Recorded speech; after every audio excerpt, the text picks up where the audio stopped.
I'm Natasha Saee, Head of External Communications at Sony. That's the electricity system operator for Northern Ireland. We run the Northern Ireland Power System and the wholesale electricity market. We work out of the Northern Ireland Power System Control Centre in East Belfast, and it's our job to match the demand for electricity with supply on a second by second basis and to transport it on the grid to where it's needed. Our new strategy is focused on delivering a clean energy system for Northern Ireland. Look, I think we all know that the climate crisis is very real. It's here. And we're working with government, with NIE networks, with the energy industry, with politicians, landowners, communities, youth activists and councils to transform the Northern Ireland power system for future generations. We're here at the Queen's Recruitment Fair virtually, and we're looking for the next generation of electrical and power system engineers, climate scientists, market analysts, and engagement and communication specialists who I will be working with. And it's great to have a chance to talk to you today. If you've got any questions or you want to get in touch about our graduate programme or placement opportunities, do drop me an email to info@sony.ltd.uk. Well, my journey here hasn't been exactly straightforward. And when I was at Queen's, if you told me I'd end up as a senior manager at a utility company, I really don't think I'd have believed you. At school, I was head girl in straight A's and living in Mid-Ulster with my mum from Belfast, with my nanny and aunts and uncles in Belfast. Really, all I wanted to do was go to Queen's. But I had a love of geography and environment and of nature, and I was a young Greenpeace activist, and I thought I might study geography or geology. But I also had a love of debating, of the stage and of public speaking, and was involved in local radio from I was about 16. But I'm from a more traditional family, so you're either a doctor, an engineer or a lawyer, and so law it was. But from day one, it just wasn't right for me. I excelled at the more discursive, grey subject matter, but really not in the technical. And that's no reflection on my tutors in Queen's or the faculty, it's just the way my brain's wired. I also discovered student and independent radio, and I really did spend most of my time fitting the odd class in between radio stations, hosting my own shows, eventually getting a slot on Cool FM at the age of 19, and that was it really. At that point, contracts, land disputes and tort really just weren't doing it for me. I should also say that I had a very healthy social life, perhaps spending more time in the speakeasy than I did in the law library, which didn't help grow my love of law. But then I developed another dream. I'd stand outside the revolving door of the BBC in town and just think I want to work there.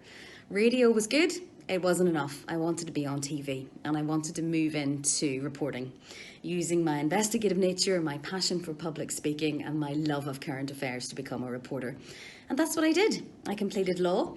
Then I moved to England where I did a postgrad in broadcast journalism, worked my way through the BBC until I was the most senior general reporter in the Belfast newsroom and acting Ireland correspondent. And I worked on every story imaginable, from the MTV Europe Awards coming to Belfast, to the unfortunate economic downturn, from elections to crime. My work took me to Europe, to Africa, and to the Indian Ocean, where I spent time on an assignment which actually became the longest foreign assignment ever completed by Northern Ireland reporters. And during that time, that really changed me. I spent some time reflecting on what I wanted to do with my life. I'd become really good at reporting, at journalism. I was at the top of my game, but it wasn't exciting anymore. It wasn't a challenge. And so I stepped into business and I haven't looked back. I lead a team of amazing PR, media, communications and engagement specialists doing the most challenging work I've ever done. And one thing I really loved about the BBC is that you never really knew what a day was going to throw at you, and it is absolutely the same in business. And what's amazing about this role is that it's a complete blend of everything I'm good at and interested in. So people, current affairs, and with that focus that we have on climate change, well, I've just come full circle in terms of my love for the environment and sustainability, which I really care about. But I should say none of this was planned, but I am really passionate about what I do. And if it's challenging, then I bring my best every day. If it forces me to drive hard, then it is something I will stick with. And if you're like me, with a fire in you, with that drive, harness that passion, hook it into your career and keep moving until it feels right, and you will succeed. A law degree from Queen's has provided me with a really solid platform to allow me to make all of these jumps and leaps. It says to an employer that you're informed, you're considerate, you're investigative, you're confident and analytical. You could be a judge, you could be a barrister, a solicitor, an in-house solicitor, or you could become a reporter, or you could become a business leader. With a law degree from Queen's, really, the world is at your feet, so go grab it. So, passion. I've talked here a lot about my own passion, how it motivates me, drives me, but there is a balance. And I think at times my passion has blinded me, particularly perhaps when I was at the BBC, where I would have got just gone through walls really to succeed without perhaps taking on board others or their feelings or collateral damage really. And you can really only get so far on the steam of your own passion.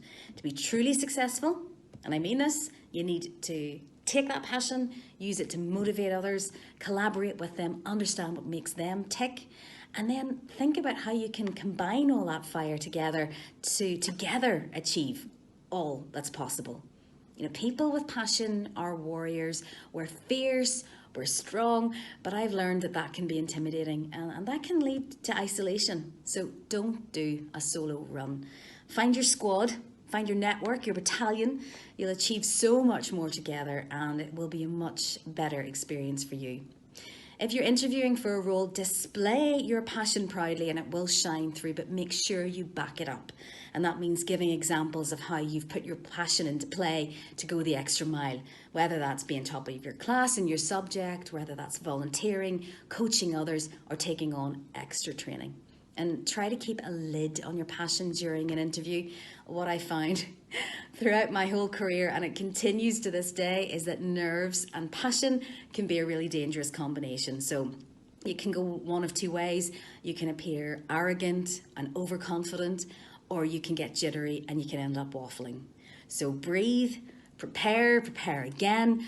And when you get into that room, whether you're presenting or you're sat in front of an interview panel, plant yourself like a big oak tree. You know, really sink your feet into the floor like you're growing roots and take some time to blossom.